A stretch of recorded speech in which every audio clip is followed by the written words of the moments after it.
Bonjour, Nabande Konabiso Soba Congolais partout dans le monde. Bonjour, Naba abonné Nabiso Nyoso. Il y a rumeur de Kinshasa Basango ya Congo. Lelo tozali na esengo. Mingi pona kokuta na lisusu nabino mukolo ya lelo pona ko partager nabino actualité politique ya mayenyoso ezali kolekana na mboka na biso Congo.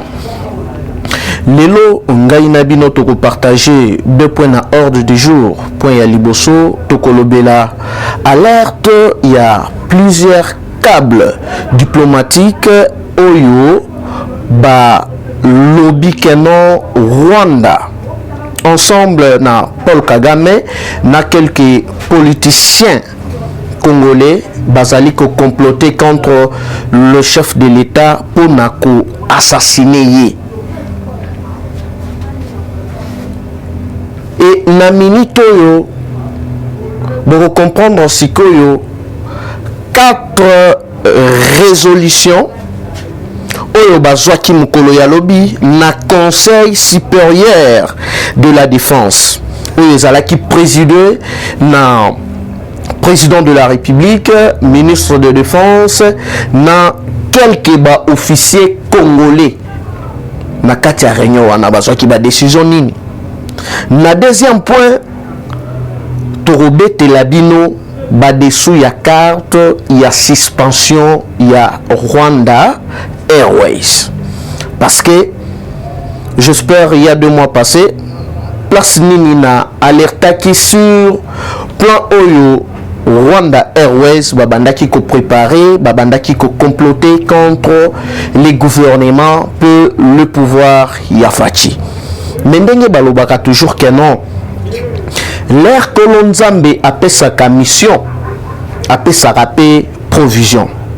Mes chers frères, l'air biso peuple congolais en général, tozwa qui décision y a topona le président Fachi n'est seul président oyo crédible na ba candidat nyonso oyo azana bolingo ya Congo pe ya ba Congolais pour akamba biso. Tata mokonzi ayebaki très bien que non ba service na biso ebele ya sécurité ezalaki infiltré. Kobandana ANER, kobandana renseignement militaire, kobandana plusieurs services ya sécurité. Tata mokonzi ayebaki bien que non ba infiltré bazali. Okei kutuna ba officier na biso soi-disant congolais. Sur 100%, tozalaki infiltré presque en 95%. Mais lelo Facha bandaki ko jouer na stratégie moko boye. Oyo akomaki objet ya ba plusieurs critiques. Mais quelque part là, plusieurs personnes babandaki ko comprendre philosophie politique ya président Félix Tshisekedi. Mais lelo oyo nazali ko yebisa bino que non na Paul Kagame ye moko azuna nu ba panique. Parce que bango bakanisaki que armée congolaise ezali kaka l'armée oyo ya kalakala wana. Mes chers frères, lelo nakosala plusieurs révélations. Boyebi keno dernièrement awa na ville province de Kinshasa, na ville ya Lubumbashi, na Goma ezali na plusieurs Rwandais oyo bafungolisa ba restaurant ba bivette et objectif na bango ezali nini. Rwanda Airways lere bandaki koya kokita wana Kisasa pe na Goma banani babandaki kokita awa selon 3 câbles diplomatiques crédibles oyo ba alerté sur préparation ya batu wana bandoki wana oyo bazali ko comploter ba assassiner président Félix. Baye na plus de 75 personnes battureurs d'élite. O pena ya keno ba calculara muto azali koya ndenge basala na musée. Parce que ba plan nyonso oyo bazali kosala Nzamba azali ko confondre bango toujours. To bandana na quelques ba révélations oyo tozweli bino do comprendre que non Rwanda na nini esali que non azala puissant. Parce que un certain temps Rwanda alaki troisième pays oyo abandaki ko bénéficier na ba aide extérieure donc badon bazali kosungaye après Sierra Leone, Libéria, tozalaki na Rwanda. Mais subitement baye ko comprendre que non un certain temps, une certaine période vers 2013, Rwanda aye comme premier producteur et explorateur mondial de tantal, un élément stratégique extrait à partir des minéraux appelés coltan. Le pays a exporté en 2013 2 466 025 tonnes de tatal, soit 28% de la production mondiale. Donc Rwanda et Moko à produire 28% dans la psychodegré. Selon les données de la Banque nationale rwandaise, BNR en sigle, le pays a enregistré en 2019 226 millions de dollars par trimestre de revenus miniers provenant uniquement de coltan. Kolongola ba or, kolongola na ba minéraux mususu stratégique wana ba lobby production oyo et banda qui kozala uniquement pour na ba minéraux pour na coltan pardon na trimestre. Donc après 3 mois 226,2 millions de dollars. Mais lelo oyo batimbeli carte na bango, alors que à l'époque le Rwanda était parmi les 10 pays les plus pauvres dans le monde, avec 62,2% de la population vivant en dessous du seuil de pauvreté. On voit réellement ces montants très énormes. Bandeko tozali kaka na ta ya kosalela bino nanu lecture ya ba révélation oyo ba concentré nanu sur Rwanda, parce que Kagame azokende, si je ne m'abuse pas, vers fin ya mandat na ye et indeli. Mais boni ozokende na ba pays mususu neti Brazzaville ya keno bapesa yo mabele ono na dilanga. Mais à l'entretemps ozali ko collaborer, ozali na ba dessous de cartes, ozali ko collaborer na ba Afghans. Plus de 8000 Afghans oyo baza déjà na niveau ya Rwanda.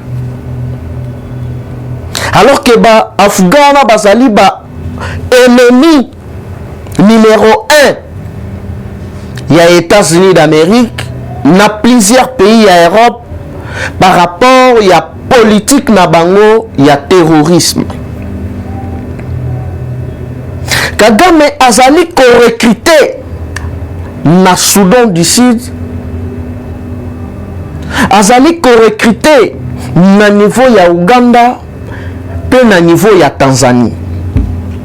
avec comme objectif ya créer des ordres na kati ya est ya RDC. Dernièrement awa à se rendre na niveau ya Brazzaville tokotangela bino ba dessous des cartes to banda na ye nanu malembe na ibandeli et puis toyebisa bino philosophie ya Kagame, stratégie na ye eza nini. Sur la période de 5 ans, sur la période de 5 années, allant de 2013 en 2017, selon les dernières données de l'Organisation de coopération et de développement économique, OCDE en sigle, et proportionnellement à sa population, le Rwanda a été le 3e principal bénéficiaire d'aide étrangère sur l'ensemble du continent africain. Or, pays en guerre comme le Soudan du Sud et autres pays de moins d'1 million d'habitants essentiellement insulaires, avec une enveloppe annuelle de 1,116 milliard de dollars américains en moyenne, il n'a été devancé par habitant que par le Libéria et la Sierra Leone, des pays anglophones faisant partie des 3 pays les plus pauvres d'Afrique de l'Ouest avec le Niger. Donc, le Rwanda a reçu 81% et 91% d'aide par habitant.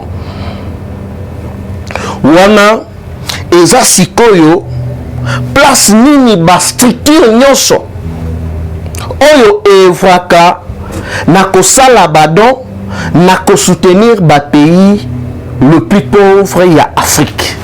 Sikoyo ba comprendre que ba se faire escroquer par Paul Kagame. Mais mutu oyo bazali koede par rapport ya lobingo ya salaki na niveau ya libanda pe na temps ya administration ya Barack Obama.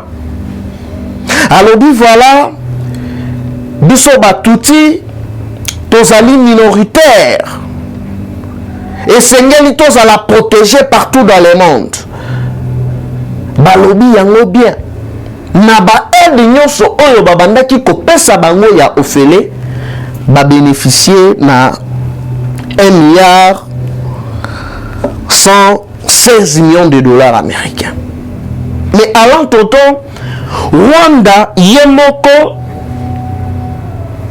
de 2013 kino 2017 uniquement na minéré oyo babengi na kombo ya coltan na trimestre moko à produire plus de 200 millions sans kosimba ba or, sans kosimba ba minéré mususu stratégique, parce que bayebaki bien que non bazali na aérodrome na bango na niveau ya est place nini bakoya ba fente na baguerre na ba massacre, alors que babandaki kozala même moral pour na copier ba minéré na biso stratégique. Mais lelo oyo ce n'est plus le cas. Na avril Paul Kagame accueilli na niveau ya Brazzaville société na ye moko na kombo ya Crystal Venture, eza société oyo e financaka FPR ya Paul Kagame. Et société wana eza na budget ebele privé oyo aluisaka awa en Afrique pona kobanda kopier ba minéré. Sikoyo atalaki alobi na est na politique fachi aye nango à comprendre déjà système ndenge ezali kobetama. Awa sikoyo il faut que changer système to créer insécurité na niveau ya ba Congo, na niveau ya ba Zaïre. Mais ce qui te lobby toya boye directement et kosimba te to lekela na nzela ya Brazzaville. Ne place oyo Kagame kendaki kosenga Sassou apesa ye bilanga. Et puis bilanga oyo bapesi ye ezali à quelques kilomètres ya Maluku. Bapesi na wini Rwandais oyo bakima bitumba, bakima guerre. Na 1994, oyo bazaka éparpillé presque partout en Afrique, oyo bapesa bango nationalité brazzavilloise. Objectif na bango ezali nini? Babanda koya kosomba jeunesse. Bakotisa ba inculquer bango inusa na bango ya ba massacre. Comme ça l'air ba ko réussir. Kofandisa makambo wana na niveau ya ba Congo. Malembe bazali ko corrompre ba jeune, bazali ko pesa bango bambongo ti bakokota na ville province de Kinshasa. Alors toyebi batu oyo babandaki koloba na président Félix oyo pe ba conseiller ki président Félix Kenon permettre Rwanda vol na bango e bandako ya awa e ko bandako sunga. Et eza vol oyo bateka kabiye moins cher nyonso wana pona ko satirer clientélisme na niveau ya mboka na biso, alors que babandaki kozala na ba agenda caché. Karega azaka na niveau ya Afrique du Sud. Balobi ambassadeur oyo azali souka na mama na mercenaire, mubomi un criminel de la première ère. Ya batindaka ye na pays pamba te, batindaka ye na mission ya koboma. Soki a réussir koboma te, ou soit na mission ya koempoisonner.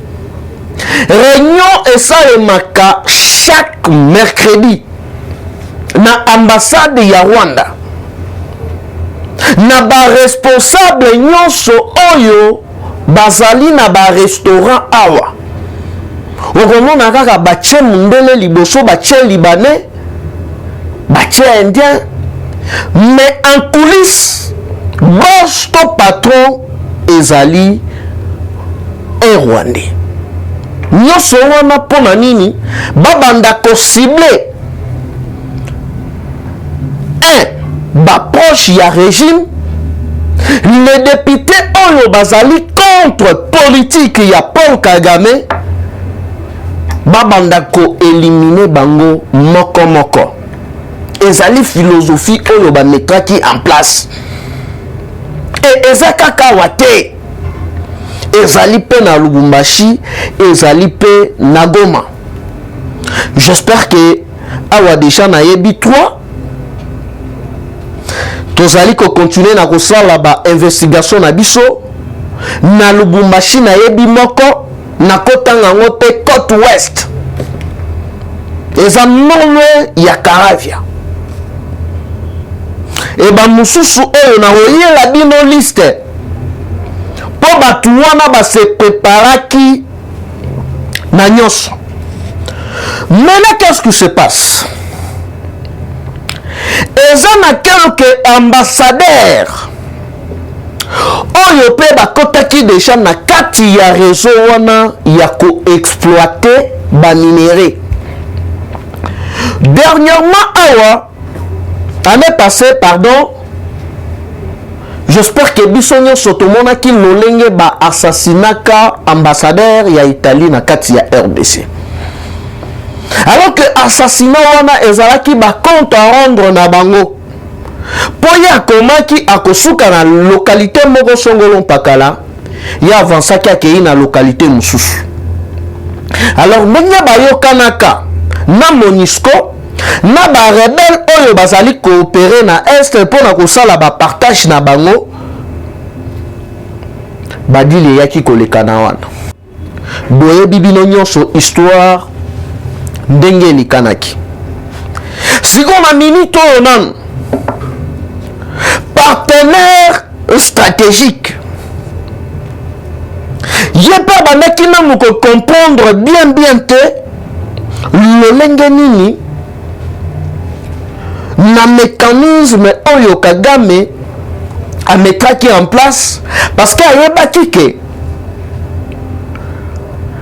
babaville nyonso oyo ezali kolekana na est soki biso tondimi yango vu que na enquête sur l'économie ya nos partenaires oyo babandaki koede biso comprendre que no to frapper bango to escroquer bango à chaque massacre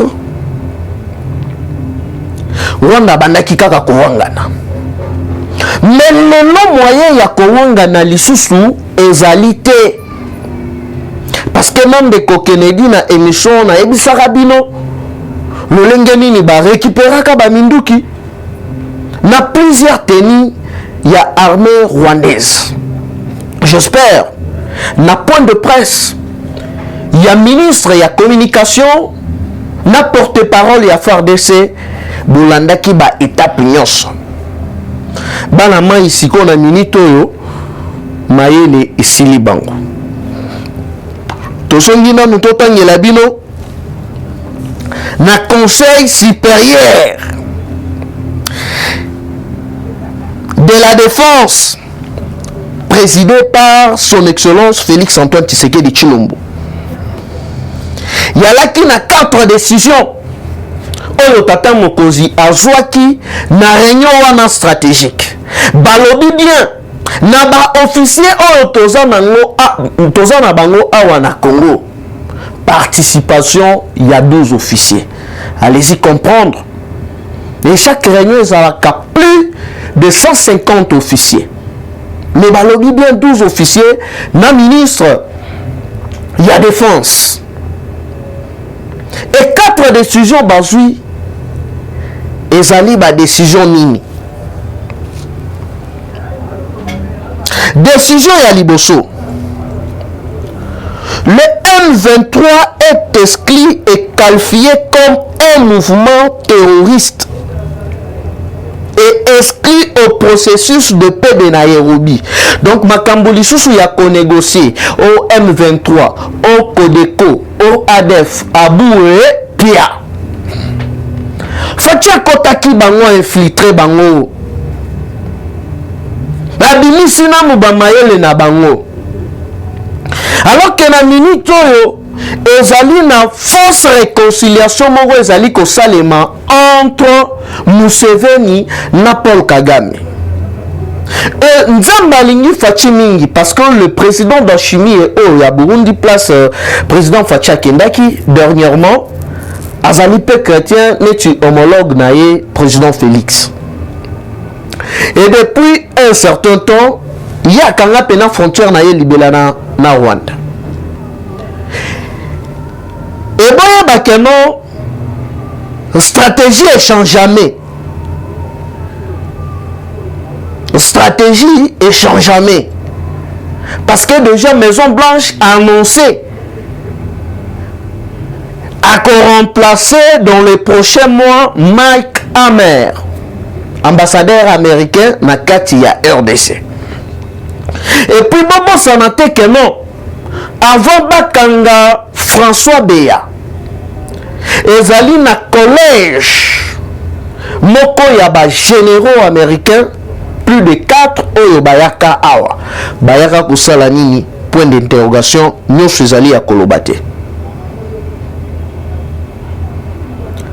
Kagame akosuka made ba ennemi ya Congo bakosuka made tokotikela bango tante de mise en garde faite au gouvernement rwandais. Le gouvernement na biso ba mettre déjà Rwanda mise en garde ba ebisie boye toza près na nyonso parce que sensibilisation oyo biso to rosala ya Ukraine ekosa mwana nyonso ya Congo ngai mona personnellement nazali po ya kosimba pena matuza boye pona kobundela mboka nanga blague eza lisusu te. 3. Suspension ya vol Rwanda Airways partout na RDC, donc ba suspendre yango ekotikala kokita lisusu awa te. Zorande vol wana ebandaki koya na ba mercenaires, ebandaki koya na ba tueurs d'élite, oyo babandaki ko préparer lolenge nini bako éliminer le président Félix. Na ebisi bino bien 3 câbles diplomatiques. États-Unis, Israël, na Égypte.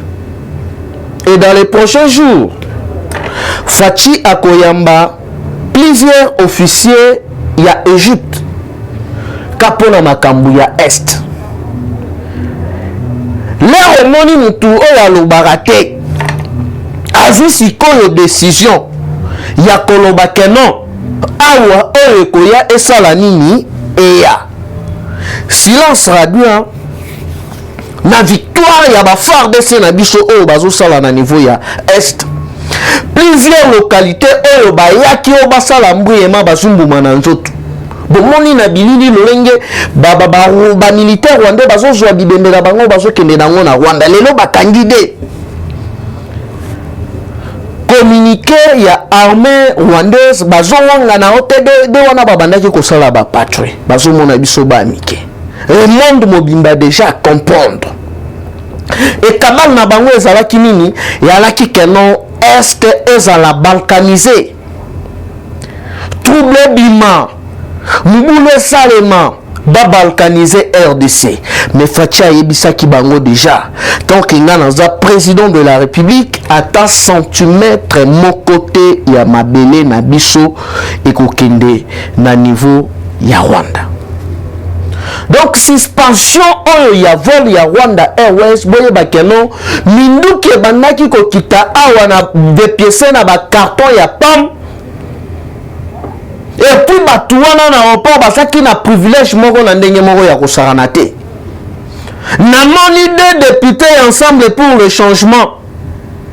C'est ça là na Glodel André Lubaya bazali kokoma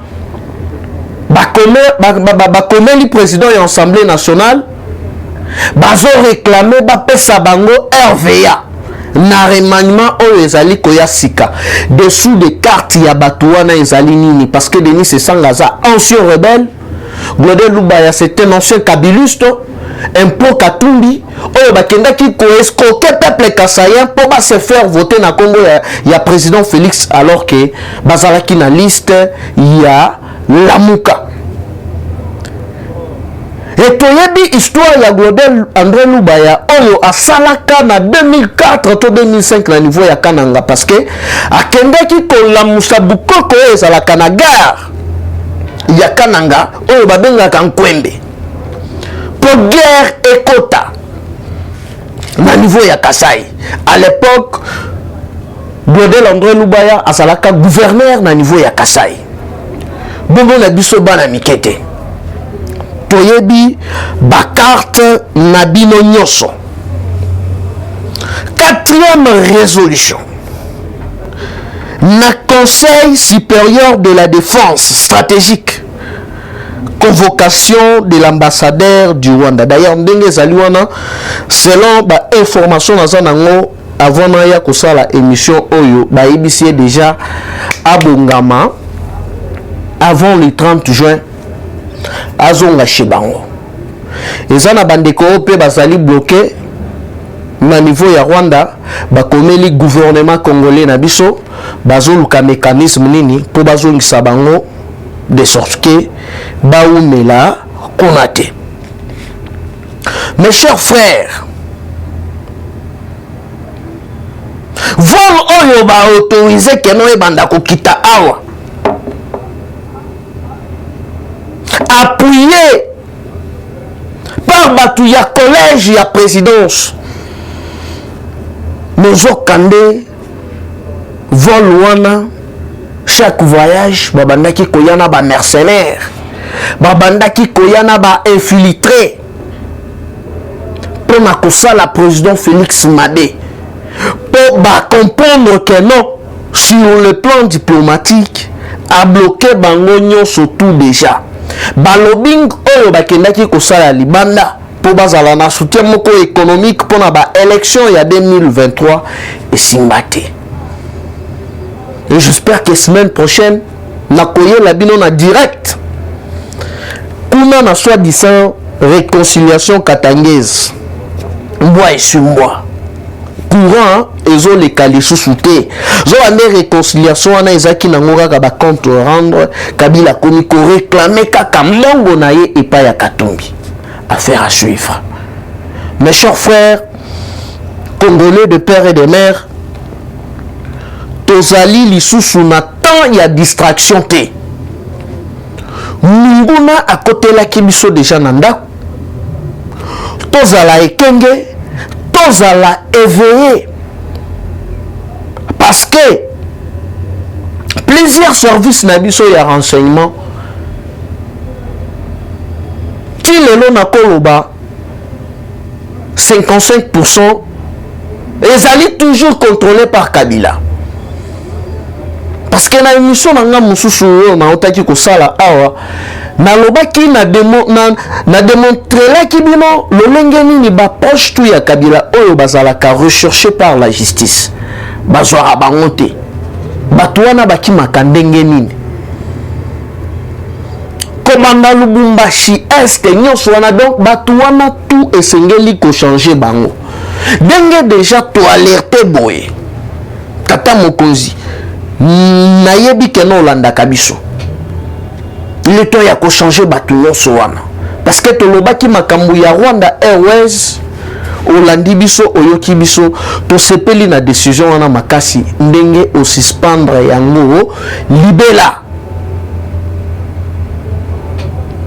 ndenge ezali wana bazwi sikoyo ba perte parce que ba plan na bango nyonso surtout to timbeli bango. Alors oyo boko retenir na émission nanga ya mukolo ya lelo na premier point boye bakeno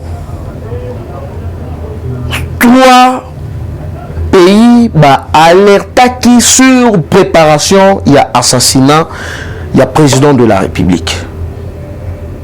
3 pays. 3 pays. Israël, États-Unis d'Amérique, na Égypte. Banani babanda qui ko préparer yango ezali Paul Kagame na quelques politiciens congolais.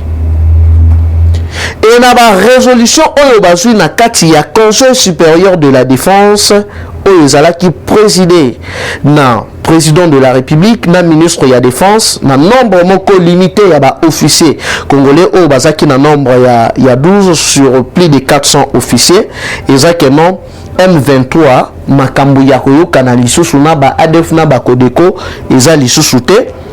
Na deuxième résolution balobaki va mettre le gouvernement rwandais en garde par le gouvernement nabiso congolais. La troisième résolution va suspendre vol ya Rwanda Airways partout na niveau ya RDC. La quatrième révolution ezali convocation ya ambassadeur accrédité na donc ambassadeur rwandais accrédité na RDC donc na Kinshasa M. Karega donc azali wana ti les avant le 30 juin et Sengelia Kangabisaka akende parce que na droit international boyebi eza procédure mais awa est commis na cadre ya self défense parce que toko permettre te bande konabiso banda kokufa tout le temps alors que toza na batu moko boye tozo tisser na bango ba relation moko boye zo porter biso eloko moko te alors que de l'autre côté plusieurs organismes internationaux babanda kopesa bango ba aide il y a par mois par année 1,114 milliard de dollars américains. Mais de l'autre côté uniquement quand on a colton donc les pays à liboso à produire pe amemi Colton Libanda koleka Rwanda azate yemoko 28% oyo babandaki kosala par trimestre plus de 200 millions de dollars américains mais na minute oyo échité oyo badépôt ya baminere eloko ezali lisusu te bahotel bampiaka soko batali na économie ya Rwanda na économie ya Uganda nyonso esali nini ekiti luyalo ezaki na baport na bango bamituka ezali koya ezali kokota babiloko ezali koya ezali kokota ekiti nyonso wana mpona nini mpona grâce ya état de siège dessous ya carte oyo basuspendre Rwanda Airways ezali ke vol wana ebandaki koya na ba infiltré ebandaki koya na ba tireur de l'élite parce que bakangi 15 na 15 wana 9 filles na 6 garçons. Alors na prochaine émission na biso pour la bino plus de détails pour na kotalisa bino lolenge bato oyo balingaki ba surprendre biso peuple congolais. Alors il est grand temps il y a tous à la main dans la main to céder na distraction ya monguna te po ete to barrer nzela na banguna ya RDC. Wabino mwana koli tokutani basima. Bye bye et dans les prochains numéros. Eshima, votre magazine qui bat au rythme de l'actualité. Une réponse à vos besoins en information, un éclairage dans divers domaines. Impartial, documenté, instructif. Eshima au cœur de l'info. Retrouvez la nouvelle édition. Le service national de la RDC, une seconde chance pour les Kuluna. Le commandant du service national, le général-major Jean-Pierre Kassongo Kabwik, est en passe de réussir le plus difficile.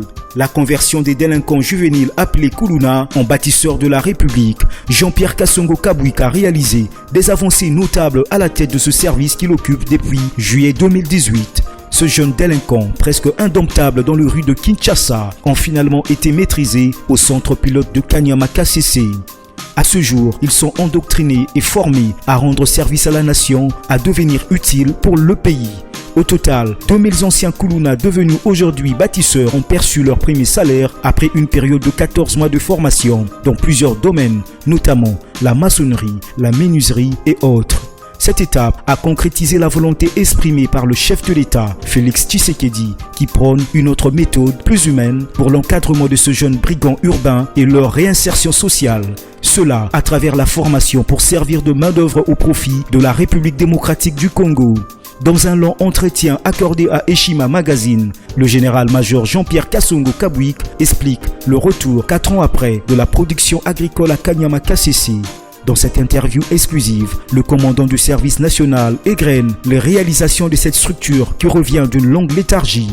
Il évoque l'expérience des cantines militaires et policières et révèle que son service paramilitaire mettra bientôt ses cantines à la disposition du campus universitaire en faveur des étudiants.